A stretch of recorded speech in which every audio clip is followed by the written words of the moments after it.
And now, time for Christian Car Guy Theater with today's very special Christian Car Guy Theater Christmas Extravaganza, Episode 12, A Christmas Carolla. Deputy Eustace's brother Festus was dead, as was Kramer Crankshaft's brother Creighton Crankshaft. Dead as doornails, both of them. And you could agree that this whole story hinges on this morbid fact. And afterwards, you may even agree this concept nails it.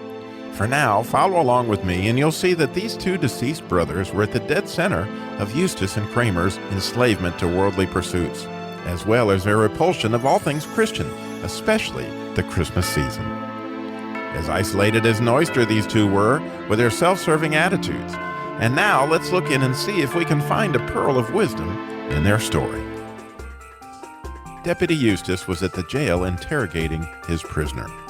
So, Stephen, you say you were on school property while it was closed for the holidays, planning a Christmas meal for the hospital bound? Do you really expect me to believe that? Bah humbug! Honest, Deputy Eustace, you can ask Pastor Jack. He had just left when you pulled up. Can't you just call him? Remember the last time you picked me up? You looked pretty foolish. And it's really cold in here, too. Don't you believe in heat? Turn up the thermostat, you cheapskate. Well, wait, now see here, you... Hey, Uncle Eustace, Merry Christmas to you. And may God save you this season. I came by to invite you to our Christmas dinner tomorrow night. Marcy cooks a mean turkey, and afterwards I promise a game of Trivial Pursuit, just like my mom and you used to play when you were kids. Oh, now, what do you have to be all so fired up, Merry, Happy Christmas, Merry this? Oh, come on, Jeff, you're dirt poor, and now you're blowing your Christmas bonus on a worthless party, for goodness sakes. Well, Uncle, what do you have to be so all-fired grumpy about? You are filthy rich, and tomorrow I'm offering you a free dinner. Come on, Uncle. It won't kill you to have some fun. Just one day this year. Hey, what do you have the Simmons kid in here for? Uncle Eustace, it's Christmas Eve, and he's a good kid. I go to church with his family. Church, you say? Well, that's all the more reason I smell a rat. Or is it a church mouse in this case? Sure, you are all poor as church mice, and that's how I know you weren't working on any charity for the hospital. Back off, Uncle. Stephen's a good kid. Here, let me take him home before... Eustace, I heard you brought Stephen Simmons in. What in the world... Wait, now see here, Pastor, this is official police business, and with the sheriff all visiting for the holidays, I am in charge here nonetheless. I'm glad you're here, because I need to take a statement. Now, Jeff, you go along and run along like a good nephew, and I'll see you next year. All right. Merry Christmas, Uncle, and may God save you. Ah, humbug! So, Pastor... where were you at 3 p.m. this afternoon? I was meeting with Steve and some of the other kids at school. They want to put on a Christmas meal for the hospital bound. What? Do you have a permit to use hospital property like that? I mean, it sounds like a violation of church and state to me. Well, do you have some sort of permit to use hospital property like that, Pastor? Why, no, Eustace, this is a small town. I never dreamed anyone would be offended to offer a meal to folks in the hospital. It's not the meal, Pastor. It's the Christmas part that's offensive. I'm afraid I'll need to call in Americans for Civility to come down here and check this all out. Eustace, please. There's no need.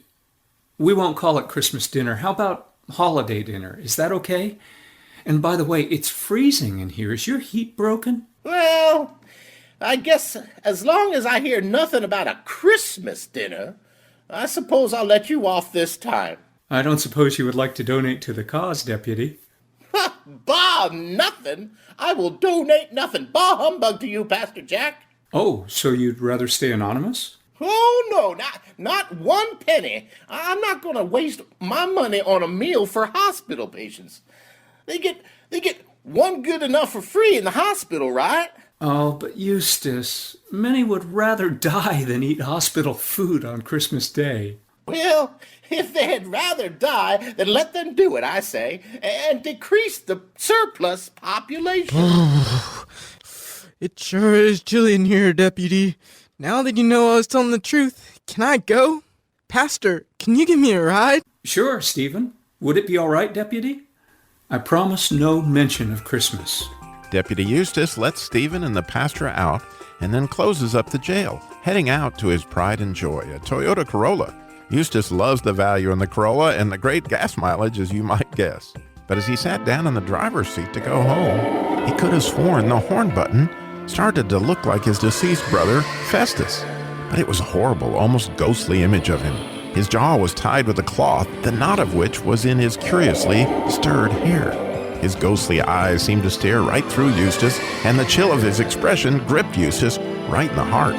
But then, as Eustace stared at the apparition, it returned to a horn button, and Eustace drove on toward home. Meanwhile, Jimmy was on his way to go Christmas shopping, an event that was creating quite a stir under the hood of Jimmy's Jeep.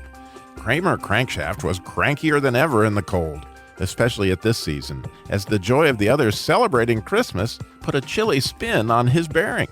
The rocker arms just made it worse with their singing. God bless you, merry gentlemen, let nothing you dismay. Remember Christ our Savior was born on Christmas Day to save us all from Satan's power when we were gone astray. Oh, tidings of comfort and joy, comfort and joy.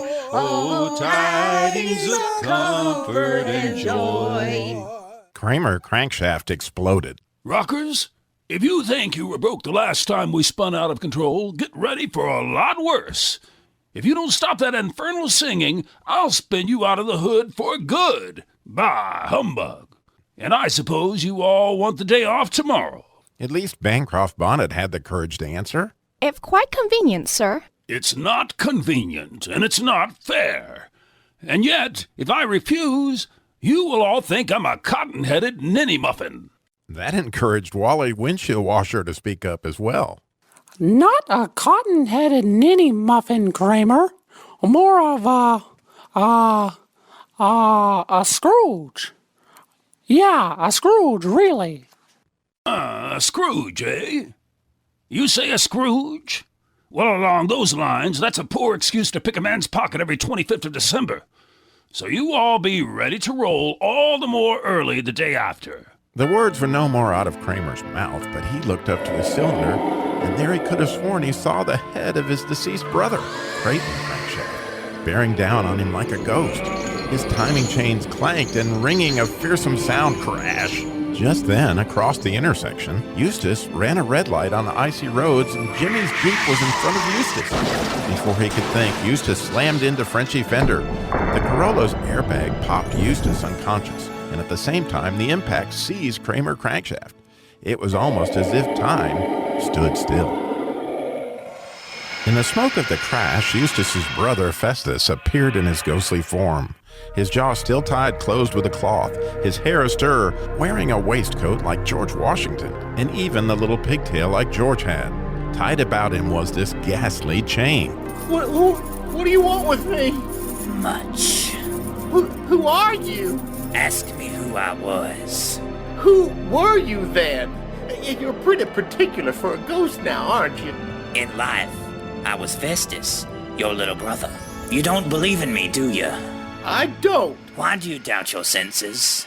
I do not believe in you. Well, you're like anything my imagination dreams up. I need to nip this right in the bud.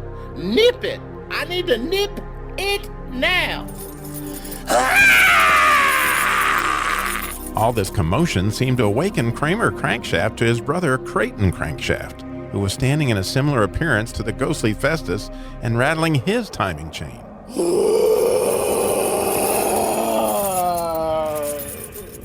Mercy, brother.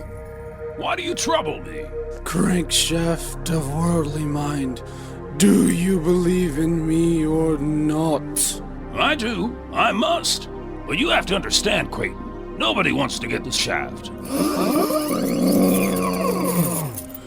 This is no time for bad puns, Kramer. It is required of all of us that the spirit within him should walk among his fellows and travel far and wide. But if that spirit does not do so in life, it is condemned to do so after death. Woe is me to witness what I might have shared on earth, that I might have turned to happiness, but did not.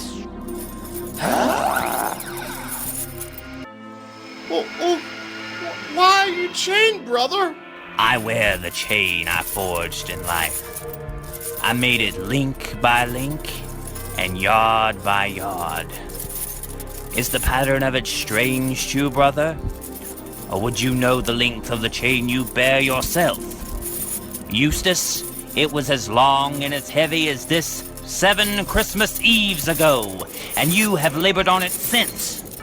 It's a killer chain! Yeah, well, so I suppose you're expecting a chain reaction.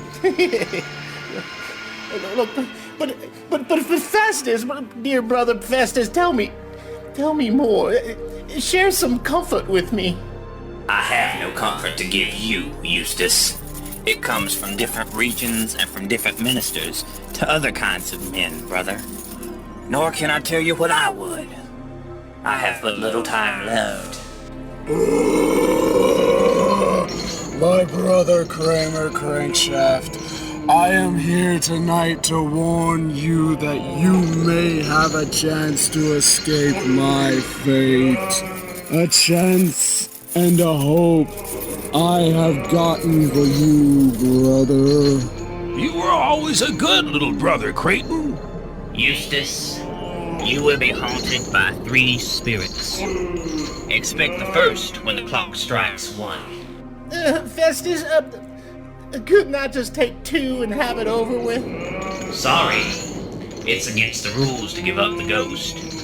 Expect the next when the clock tolls 2, and the third when the clock tolls 3. Look to see me no more, and look for your own sake on what has passed before us.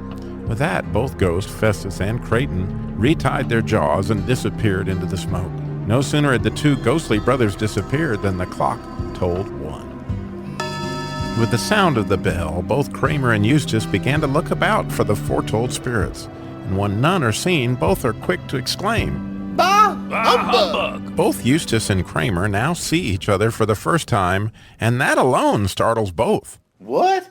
A talking crankshaft? Now I know this must be a dream, or maybe I'm just losing it. What? A living dipstick? Because no doubt you measure crude and rude? Bah, humbug! Now see here, you cranky old cranker shaft. Why, I oughta... With Eustace and Kramer focused on their debate, they failed to see the ghost of Christmas past hovering over them. It was a strange figure, not so much like a child gas tank, but an older lady gas tank. The supernatural medium, which gave it almost the appearance of a transparency, somehow made it small as a child, though its hair was white with age. Strangely, its face was without wrinkle and tender as you ever saw.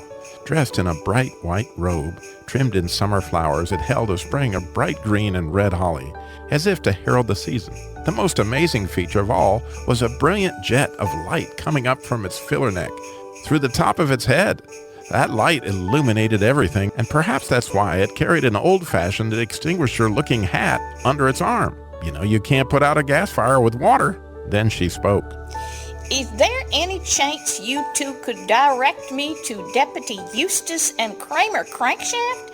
I understand they have time and chain issues. Excuse me, are you the spirit that was foretold to us? I am Gracie Gas Tank, the ghost of Christmas past. You mean long past? No, your past. As I said, you have time and chain issues. Well, I think you have me mixed up with this guy. I'm no crankshaft. Would you mind putting that extinguisher or cap or whatever that is on your head? You're about to blind me. Yeah, me too. Precisely. The patience of you two would have me wear this cap all these many years, dimming the light so as none can see the reason for the season. Did you not, Deputy Eustace, tell Pastor Jack that you wouldn't have called it a Christmas feast? And you, Kramer, did you not say a poor excuse to pick a man's pocket every 25th of December? As I said, time and chain issues. So why are you here, Gracie Gas Tank of Christmas Past? For the benefit of both of you. Now, both of you grab hold of my robe. We're in for a little adventure. Take my word for it, it's gonna be a gas. Deputy Eustace and Kramer Crankshaft reach out and touch the robe of Gracie Gas Tank. Gracie is the ghost of Christmas past, and off they head through a winter wonderland. Snow dusting a mountainous village scene, they come to a house where screaming can be overheard. Why, this is my house when I was a boy. It was torn down years ago to make a highway. So what's all the yelling about? If that's who I think it is, then it's my parents. Well, my dad, he was an alcoholic, and when he came home drunk, it was on like Donkey Kong. Why don't we just see what was behind this argument, Eustace? These are your parents, aren't they, Eustace? No wonder we have no money for Christmas, Richard. You went and spent it on another one of your binges. And what's your excuse this time? Like some of your past lame excuses? Like Eustace's coach wouldn't let him in the game. Or the other one, like maybe Festus was talked down to by a teacher. No, I know. No, this one. Bess didn't get the part of Mary in the school Christmas play. You weak, pathetic excuse for a man. Anytime one of the kids has a setback, you multiply it with another one of your dives into the bottle. Now, Margaret, you don't understand. You never understand. You say you love me and the kids, but your idea of love is a screaming fit. And just when Bess needs you the most, her little heart was broken, Margaret, and she wanted that part so bad. And all you can say is that she needs to toughen up, take it on the chin, pull herself up by her bootstraps. And that's the same thing you say to me. Ha! If you were half the man my daddy was, you would teach these kids how to stand up to trouble, not run to a bottle like yours. Gee, the year Bess wanted to be married in a school play was the year my dad killed himself. I always thought it was because of him being a drunk and all, and he couldn't quit. I figured he was just too weak.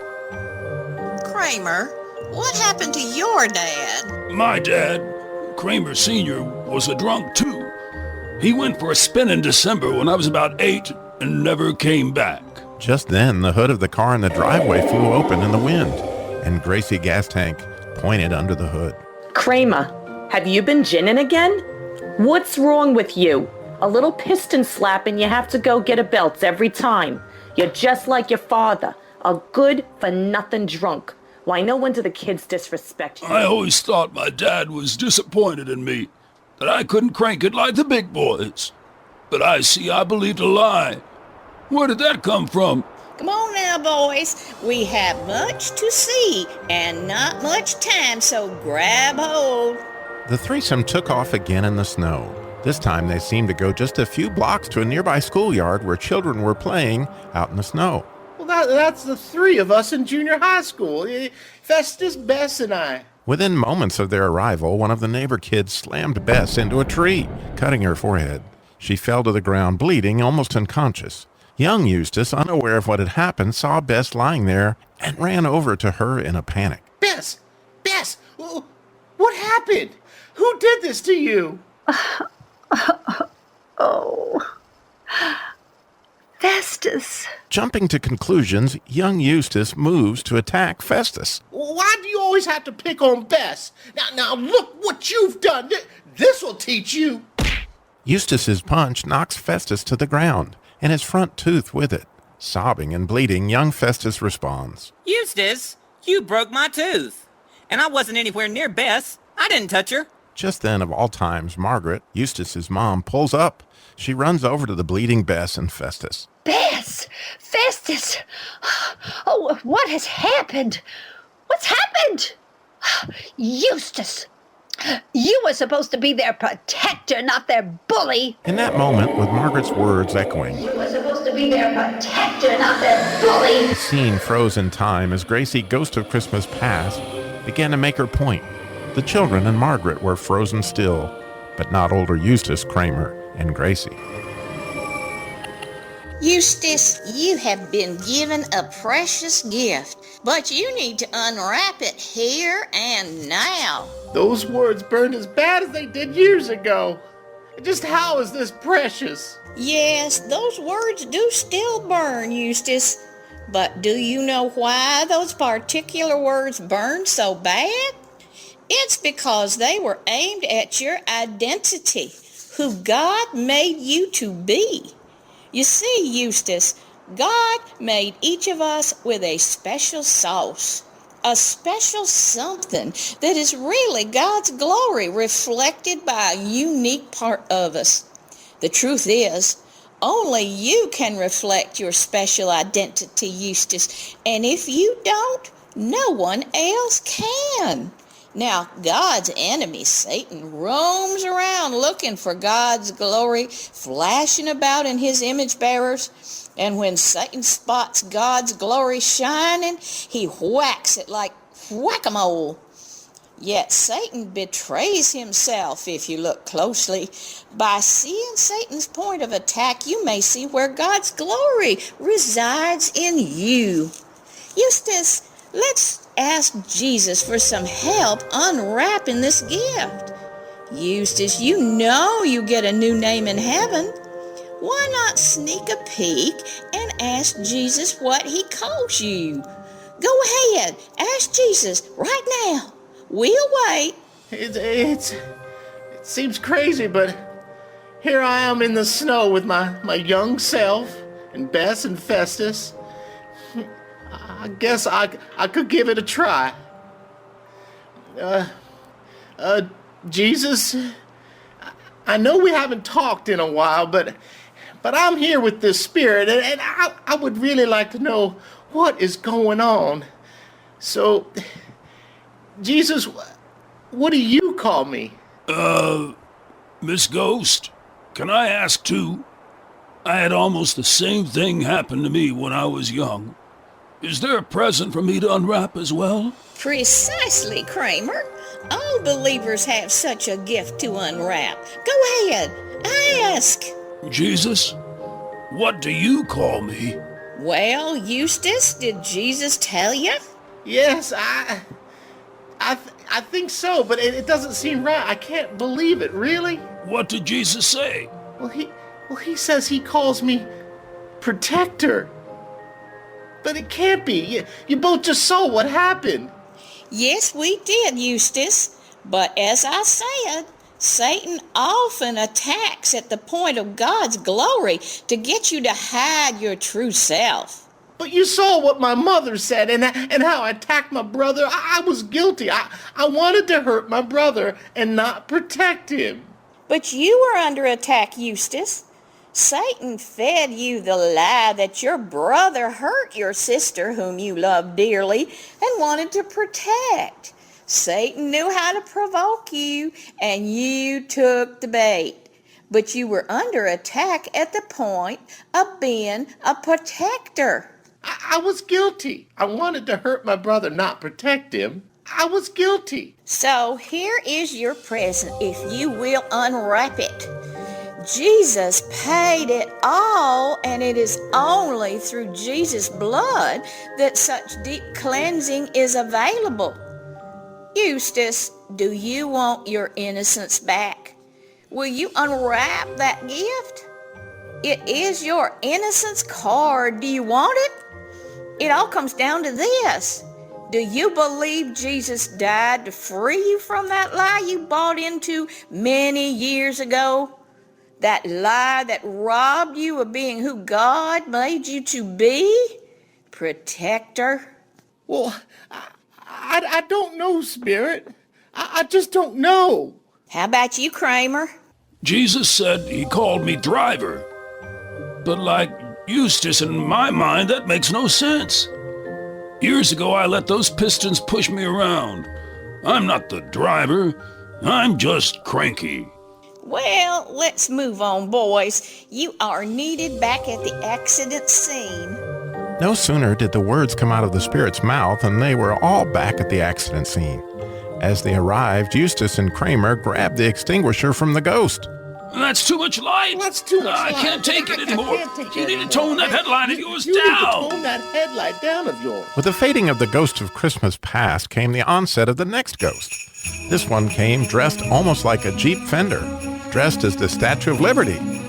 Its dress was Christmas green with a white fur hem, and its crown was more like a holly wreath than a pointed Statue of Liberty crown. But no doubt it looked French, and in fact, this was Frenchy Fender, ghost of Christmas present. Bonjour, boys. Vive la Christmas.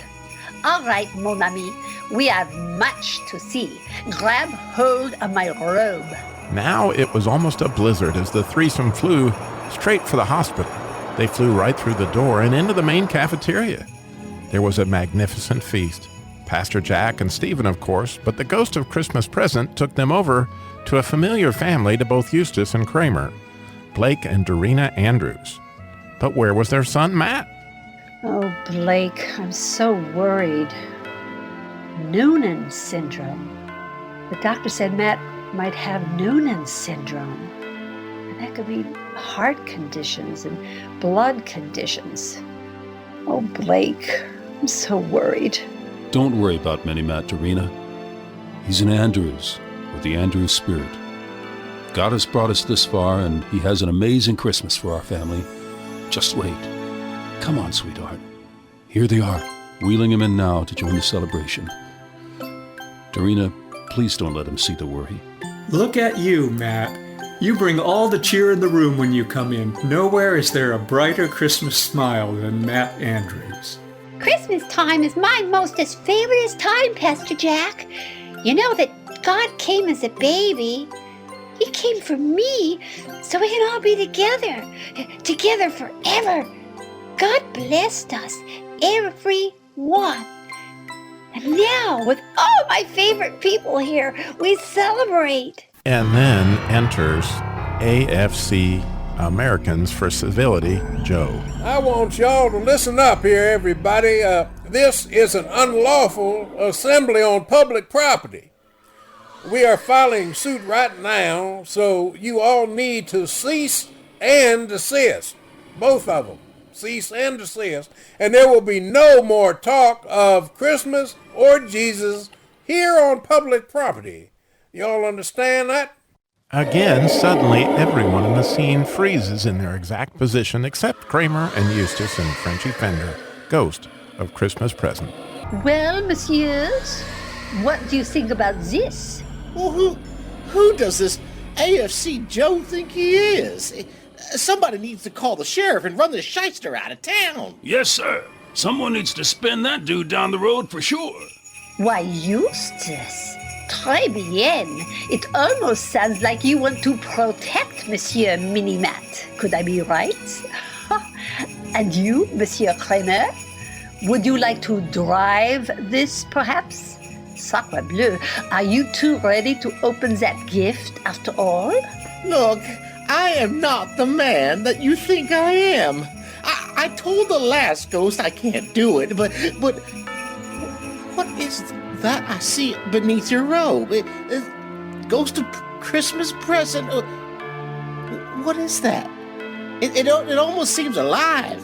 With that, Frenchy Fender, ghost of Christmas present, flung open her green robe to reveal two pitiful-looking children. They were pitiful, but they were also mean and scowling, almost wolfish-looking. Behold, these are the children of the timing chain you are both bearing.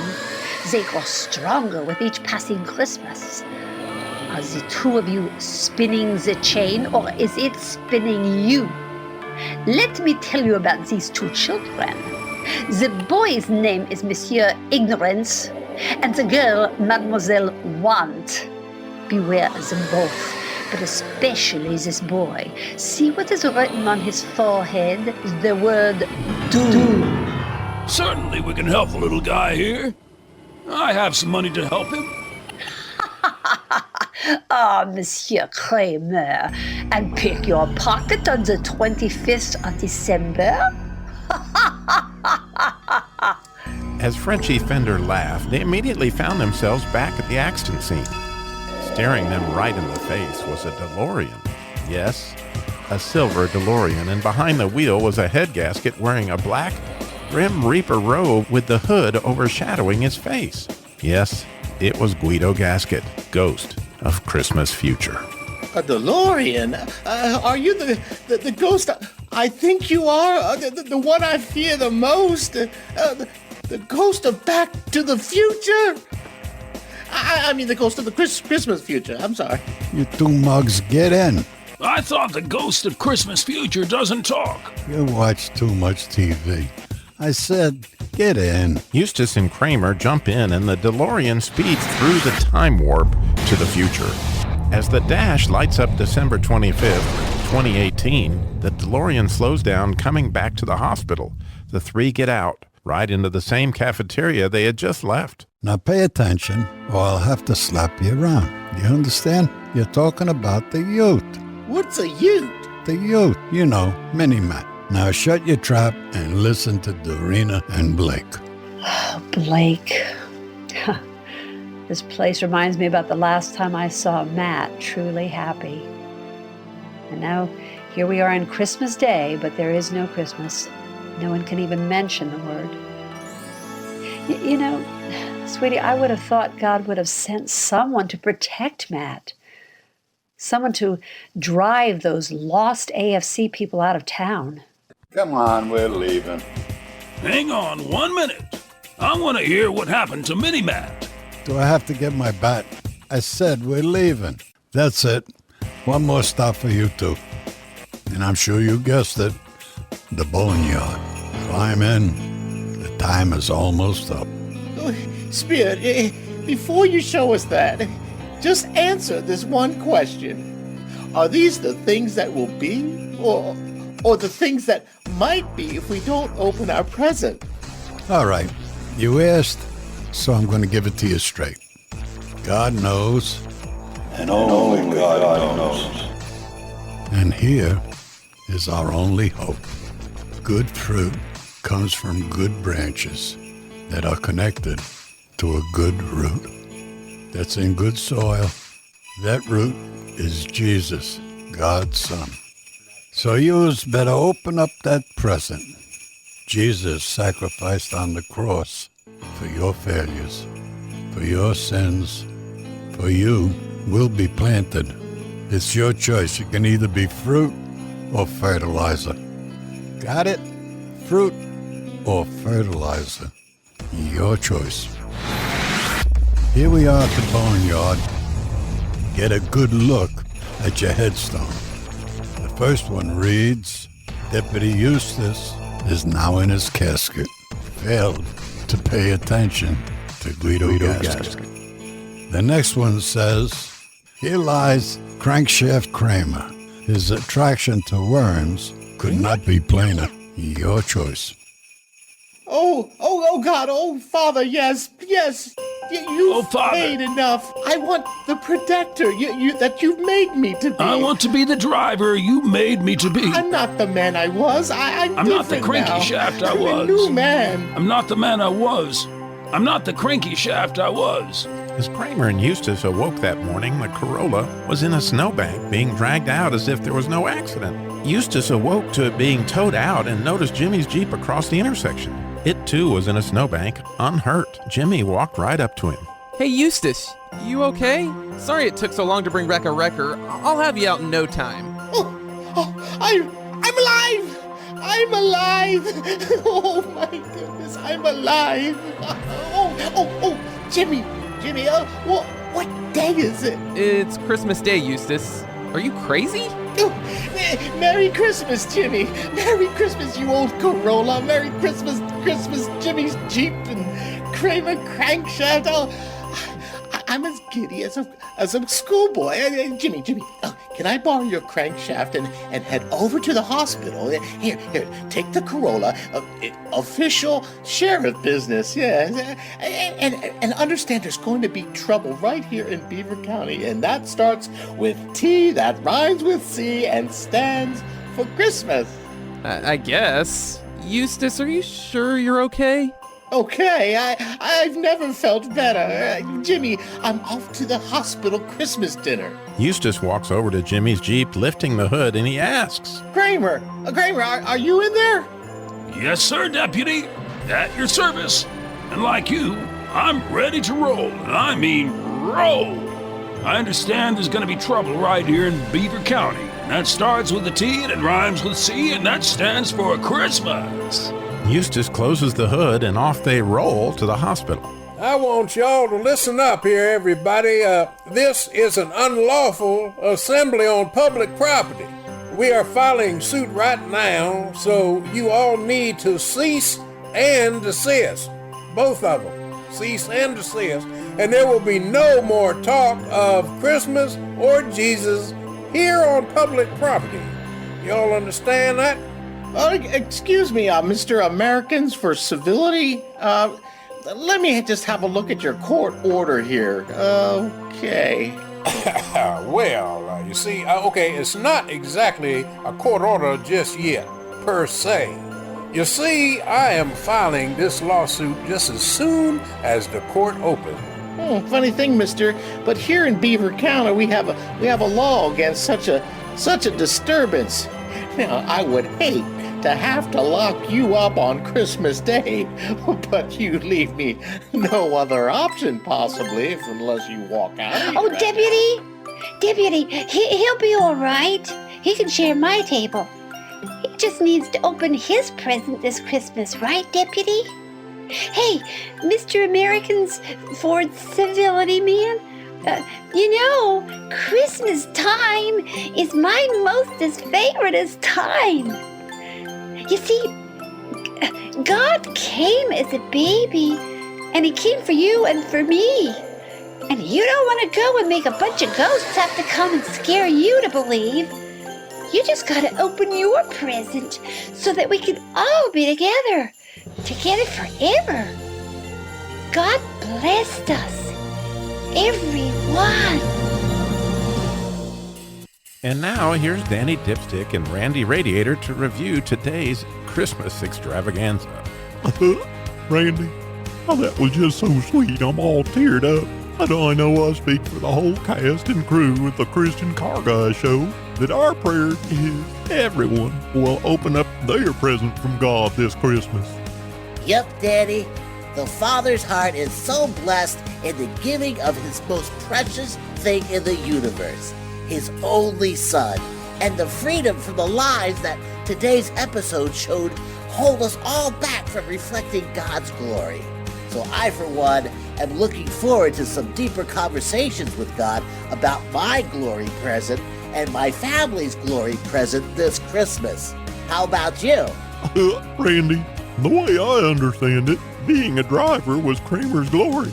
So these drivers in the snow found themselves adrift. Am I right, Randy? Say goodbye, Daddy Dipstick. See you later, Radiator.